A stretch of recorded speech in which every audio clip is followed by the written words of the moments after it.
Bonjour à tous et bienvenue, c'est la 35e semaine de l'année 2013. Pierre-Yves Noël, Vendange l'info. Cette semaine a été la reprise du travail pour un bon nombre d'entre nous et...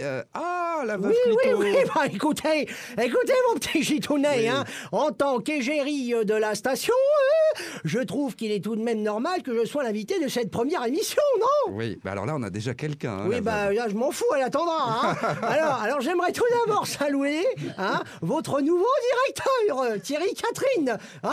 Non, parce que moi, cet été, au Cap d'Agde, j'ai dansé tout l'été sur les musiques de son frère, Philippe Catherine. Oh, j'adore regarder glander les gens.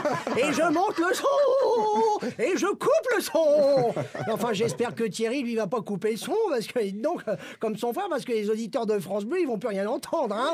Bon, enfin, et puis pour arrondir mes fins de mois, s'ils pouvaient m'embaucher comme animatrice, alors là, je suis prête à faire tomber mon corset et à me mettre en string panthère. Hein. Ah bon? Ah bah oui. Ah dites donc, mais alors quelles émissions vous aimeriez faire? Oh bon, je ne sais pas, moi, une émission avec du sex appeal, hein. Je verrais bien un genre d'émission comme La France défigurée, vous voyez, hein. Bref, en un mot, quelque chose de Jones, hein. En tout cas, tout le contraire d'Evelyne Adam. Oh, bah tiens, Oui. ça tombe bien puisque c'est justement notre invité aujourd'hui. Bonjour Evelyne Adam. Bonjour Sébastien.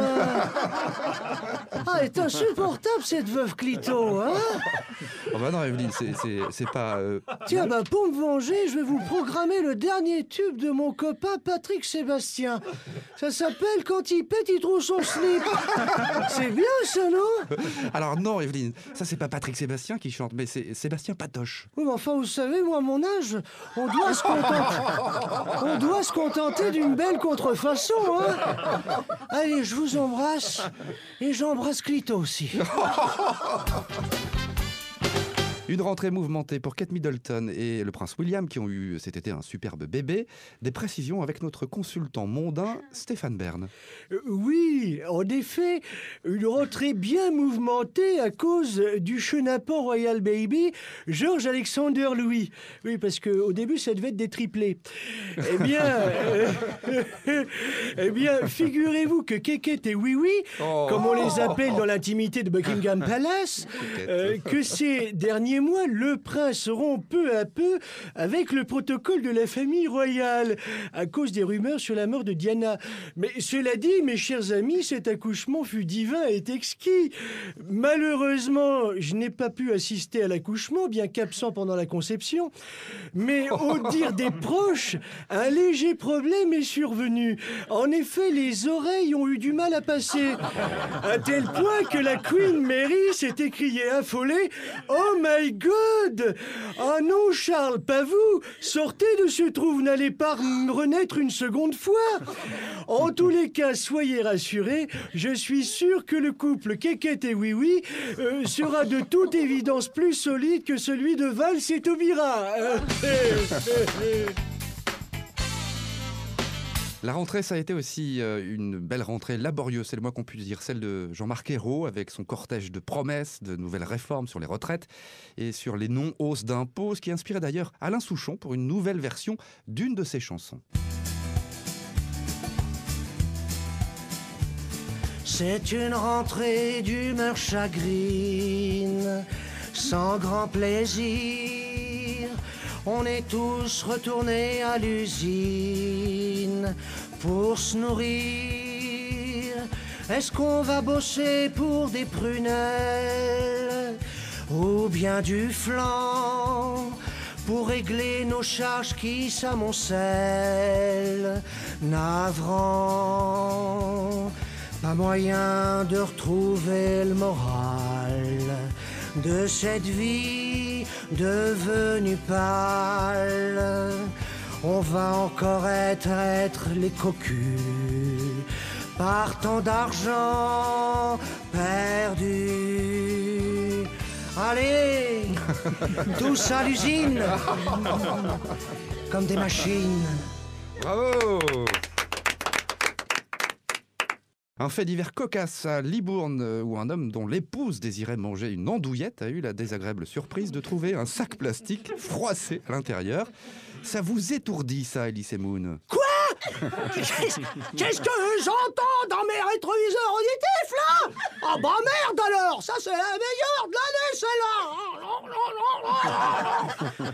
Après la viande de cheval dans les pâtes au bœuf, le poulet grippé, voilà, que maintenant ils nous font bouffer des préservatifs de porc. Ah bah ouais, si j'avais été à la place de la bonne femme, je serais plutôt allé au barbecue géant chez Depardieu, un échange. C'était un échange. Ah bah là-bas, au moins, elle était sûre de bouffer du mammouth sous cellophane, la ménère. Non, dis donc, quel minus, là, hein. Tu sais ce qu'il te dit, le mammouth? Tiens, un coup de boule. Poum. Alors quoi? Ah, si on peut plus régler... merde. Si on peut plus régler... Merde. Oh, bah, j'ai un problème de diction. Je suis désolé, depuis que je bois de la vodka avec Poutine, je suis complètement décontenancé. Non, je voulais dire, si on peut plus régaler ses voisins belges avec de l'argent français, non mais alors où va l'humanité, hein? Non, le seul acteur qui m'a vraiment soutenu sur ce coup-là, c'est Fabrice Lucchini, hein? C'est pas vrai, ma couille? Oui, j'estime que Gérard a du savoir-vivre, mais il a aussi, je le pense, du savoir-écrire. Je vais d'ailleurs vous lire un poème qu'il a écrit et envoyé à Jean-Marc Ayrault, où il est vrai de dire qu'il ne mâche pas ses mots. Vous êtes prof. Le suspense. Ça, c'est un soupir, c'est un soupir. Oui. Vous êtes prof et bourge, je ne suis qu'un titi. Vous êtes un Nantais, je ne suis qu'un nanti. N'êtes-vous pas heureux en tant qu'homme de gauche qu'un titi puisse avoir quelque argent dans sa poche? J'ai reçu de par Dieu le talent de séduire et suis dès lors vendeur d'émotions et de rire. J'aime l'amour, la vie, le jus de la treille, mon casier n'étant plus chargé que de bouteilles. Moralité, monsieur Giton. Oui, je suis. Je reviendrai en France un beau jour quand le fisc ne me dira plus simplement je confisque. Ah, c'est molièresque, vertigineux que dis-je tes noms, c'est le pardiesque, ça non?